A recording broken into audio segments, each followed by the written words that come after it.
낚시를 가장 낚시답게 즐길 줄 안다고 자부하는 김 선생입니다. 벌써 육지의 날씨는 한창 또 봄날에 햇살이 쬐고 있고요. 서해권 산상낚시를 즐기는 우리 조사님들 마음도 두근거리는 그런 시기가 왔습니다. 봄하면 뭡니까? 광어다운 광따죠.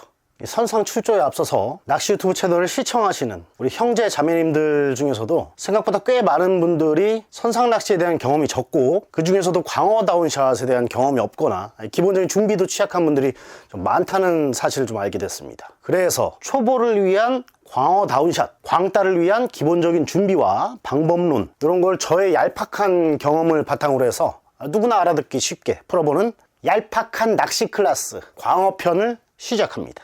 사실 낚시 채널들 중에는 저 말고도 무수히 많은 우리 선배님들 계시고 이미 몇 년에 걸쳐서 많은 그 강의 영상들이 좀 올라와 있습니다만, 제가 처음 낚시를 시작하면서 아무런 개념 없이 광따부터 시작하고 시간과 돈을 좀 허비했던 그런 과거를 떠올려 봤을 때, 선상낚시 처음 접근한 그 순간부터 집에 가져가서 소주 한 잔에 회 한 점을 입에 넣고 즐기는 그 순간까지 구분을 지어서 설명할 필요가 있겠다, 이런 생각이 들었기 때문에 저 역시 고수는커녕 뭐 중수 수준도 안 되지만 이렇게 감히 저보다 진도가 조금 늦으신 우리 형제 자매님들의 효율적인 낚시 준비와 수행을 위한 기초 가이드를 만들어야겠다, 그런 이유로 이렇게 영상을 찍게 됐습니다. 이 얄팍한 낚시 클래스에서는 몇 가지 주제로 나누어서 이 광어 다운샷 전반에 대한 이야기를 좀 할 텐데요. 오늘은 그 첫 번째 시간입니다.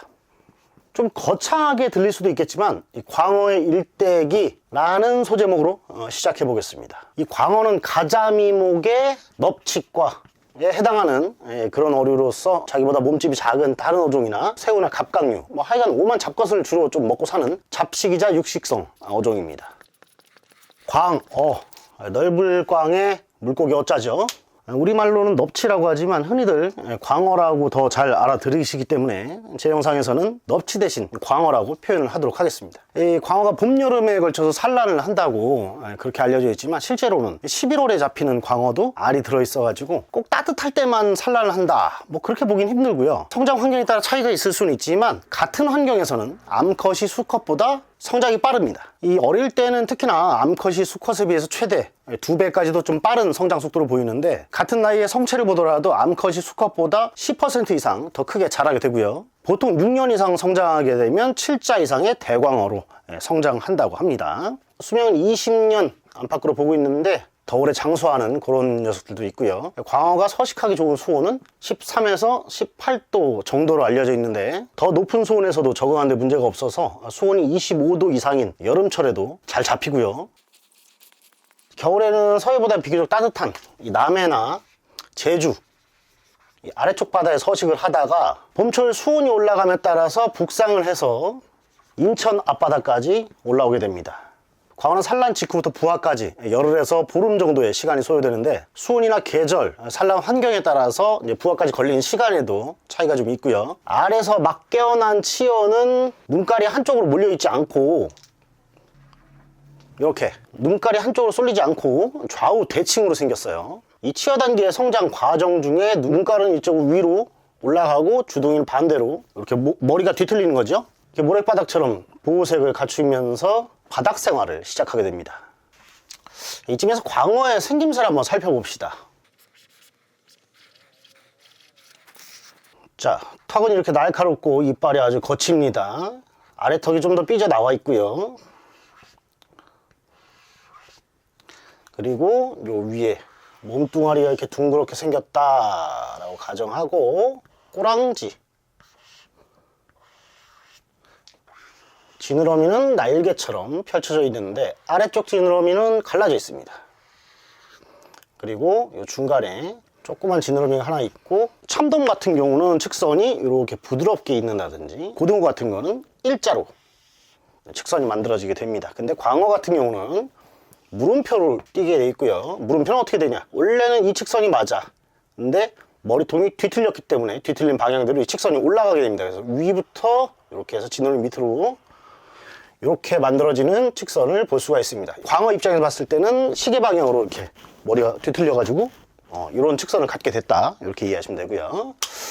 이 주둥이가 아주 포악해 가지고 입을 크게 벌리면 사람 주먹도 들어갑니다. 생각보다 큰 먹잇감도 한 번에 물어제낄 수 있는 그런 포악한 성미를 갖고 있습니다. 이 양옆으로 펼쳐진 지느러미는, 요 등 쪽 지느러미는 한 장으로 이어져 있는 데 반해서 아래쪽 배 쪽 지느러미는 조그맣게 그리고 또 길게 두 장으로 나눠져 있습니다.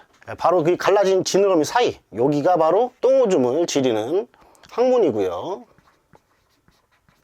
그러니까 광어의 내장은 여기에 위치하게 됩니다. 그리고 여기가 뱃살, 이 위가 등살이 되겠죠. 이 희한하게도 알주머니는 광어뼈가 있으면 어금니처럼 이렇게 대칭이 돼서 이렇게 넓적한 이 뼈다구를 기준으로 해갖고 위아래로 이렇게 대칭형으로 그렇게 박혀 있는 걸 또 볼 수 있어요. 이건 좀 희한합니다. 예.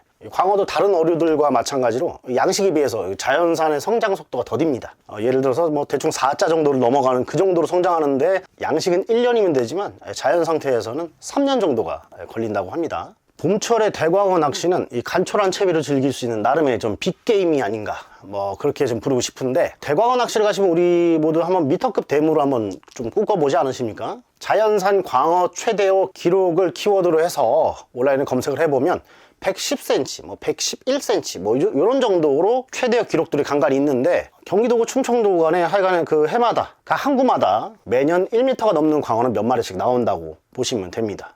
사실 1m를 넘기려면 10에서 13년은 살아야 가능한 엄청난 사이즈입니다. 이 낚시를 하시는 데 있어서 이제 금어기나 금지체장도 좀 알고 가시는 게 좋은데요. 광어, 우럭, 놀래미 등의 일반적인 어류는 주댕이부터 꼬리까지 체장 기준이고, 이 갈치같이 길게 생긴 녀석들은 주댕이부터 똥구멍까지 측정하는 항문장으로, 그리고 홍어같이 옆으로 넓은 애들은 채반폭을 측정해서 각각 금지체장을 두게 됩니다. 광어의 금지체장은 2023년 기준으로 해서 35cm고요. 이 밑으로는 방생해야 된다는 얘기입니다.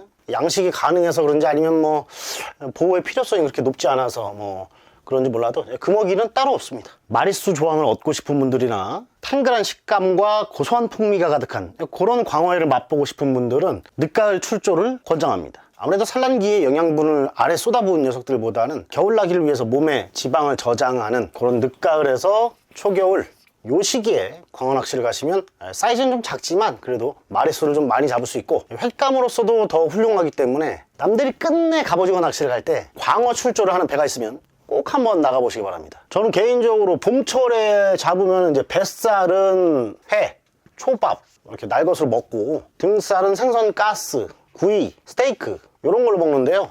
여러분은 어떻게 즐기고 계신지 댓글로 남겨주시면 감사하겠습니다.